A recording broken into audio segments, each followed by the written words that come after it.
Electromagnetic fields are one of the most dangerous threats to human health.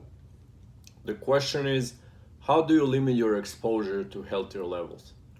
It's estimated that over 2 or 3 generations of exposure, ongoing exposure to the same cell phone radiation that we are using now, we will all be sterile and we will basically die out as a species. One of the best prevention strategies I've found so far is to eliminate exposure to extremely low frequency, 50 to 60 Hz range, especially during sleep, as this is the most important time for your brain. During deep sleep, your brain's lymphatic system is activated, allowing to detoxify and eliminate accumulated waste products, including amyloid beta proteins, which are hallmark of Alzheimer's disease. In most areas, the only way to do that is by turning off the electricity to your bedroom by flipping the circuit breaker. It's important to realize that if you have a Wi-Fi router, you have a cell phone tower inside your home. Ideally, you would eliminate your Wi-Fi and simply use a wired connection. If you absolutely must have a router, you can place it inside a shielded bag when not in use.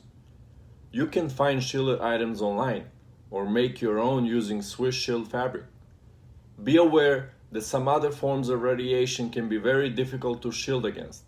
This includes frequencies in the 400,000 Hz range that police and fire departments are using. If you live close to a police or fire station and have developed health problems since you moved in, moving out would be your best option, as this wavelength is virtually impossible to shield with any known technology today. For most people, however, the worst exposure is your household electrical currents, your cell phone and Wi-Fi router. Another important point to remember is that EMF will affect you regardless of whether you actually feel it or not. Those who are electrosensitive are physically aware of their exposure. But regardless of sensitivity, the disease rates are the same. On average, a person will experience biological effects from a cell phone at a distance of 12 feet. Reducing your EMF exposure during the daytime is trickier, as most of us need to use electronics during the daytime. For seriously ill patients, I recommend using Stetzer filters to decrease the level of dirty electricity or electromagnetic interference being generated. You can also take this with you to work. Also, reconsider your use of compact fluorescent light bulbs, as they emit microwaves. Every CFL light bulb is like a small cell phone tower emitting at those frequencies, which is absolutely devastating to the health of people. Those need to go, and they need to be replaced with the old light bulbs. As for internet, opt for a wired Ethernet connection and remove your Wi-Fi. When not in use, make sure your cell phone is inside a shielded Faraday bag. When you do use a cell phone, you can reduce your exposure by texting or using AirTube headphones, so you can keep the phone further away from your body.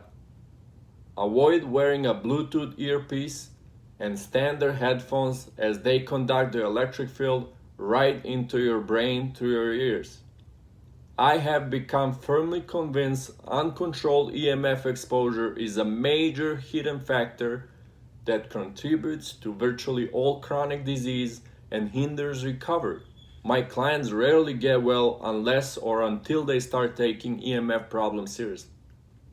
Keep in mind that if you're ill, simply reducing your cell phone use from several hours a day to just a few hours is not likely to go far enough. You really need to take more drastic steps to limit and ideally eliminate electric and magnetic field exposure, at least at night.